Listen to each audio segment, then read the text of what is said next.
اور اب تعالیٰ ہمارے آنے والے مبارک مہینے کو رمضان کو ڈھنگ سے گزار دیں کہ ہم سب کو توفیق عطا فرمائے۔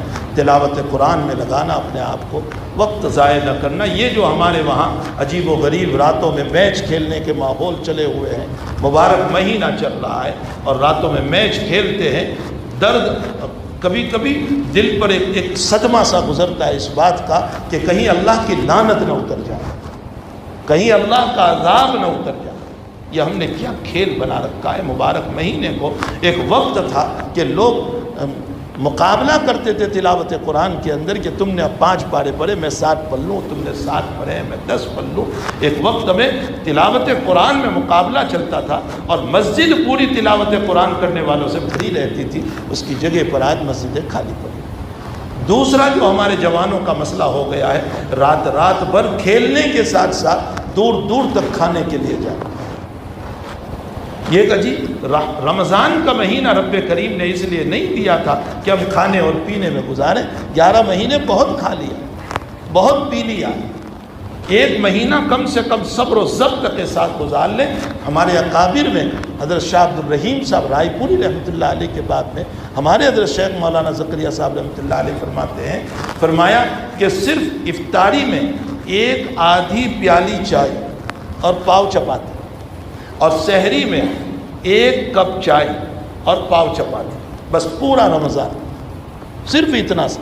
خدام نے فرمایا حضرت ذوف آ جائے گا، فرمایا نہیں، ذکر رب سے اتنی قوت مل رہی ہے کہ مجھے اس کی بھی ضرورت نہیں ہے، یہ تو میں سنت کی ادائیگی کے لیے اتنا کھا رہا ہوں۔ میں تو یہاں کے ائمہ سے، علماء سے گزارش کروں گا کہ کتاب ہے اکابر کی رمضان، ہمارے شیخ رحمۃ اللہ علیہ کی لکھی ہوئی ہے، اکابر کا رمضان، اس کو روزانہ پڑھو رمضان میں، اور گھروں میں مائک لگے ہوئے ہیں تو اکابر کا رمضان پڑھ کے سناؤ کہ ہمارے بزرگوں کا رمضان کیسا گزرتا تھا۔ ان کا رمضان ہم سن کر کے عش عش کرتے تھے۔ حضرت شیخ فرماتے ہیں اپنے گھر کے باب میں کہ میرے گھر کی عورتیں گھریلو کام کاج کے ساتھ 8-10 پارے تو آسانی سے پڑھ لیتی، پڑھو فضائل اعمال فضائل رمضان میں 8-10 پارے تو آسانی سے پڑھ لیتی۔ کیا ہمارے گھر کی بیٹیاں، ہمارے گھر کی عورتیں کیا 8-10 پارے پڑھتی ہیں روزانہ؟ نہیں پڑھتی۔ اپنا رمضان کھانے پینے میں نہ گزارو، اپنا رمضان گھومنے میں نہ گزارو، اپنا رمضان کھیلنے میں نہ گزارو۔ اور میرے پیاروں، آپ سے میری گزارش ہے جوانوں سے کہ آپ خود بھی روکو، دوسروں کو بھی روکو، محبت کے ساتھ، پیار کے ساتھ روکو لوگوں کو۔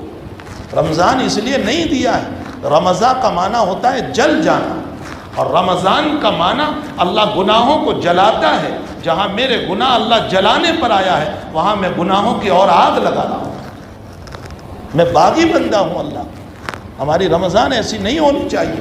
مومن کی رمضان عش عش کرنے والی ہونی چاہیے، اس کی رمضان دیکھ کر اس کی اولاد کو رہنمائی ملے، ایسی رمضان ہماری گزارنی چاہیے۔ اللہ جل شانہ ہم تمام کو ان باتوں کی مجھے بھی توفیق دے، آپ کو بھی توفیق دے۔ صلی اللہ علی نبینا محمد و آلہ و صحبہ اجمعین۔ درود شریف۔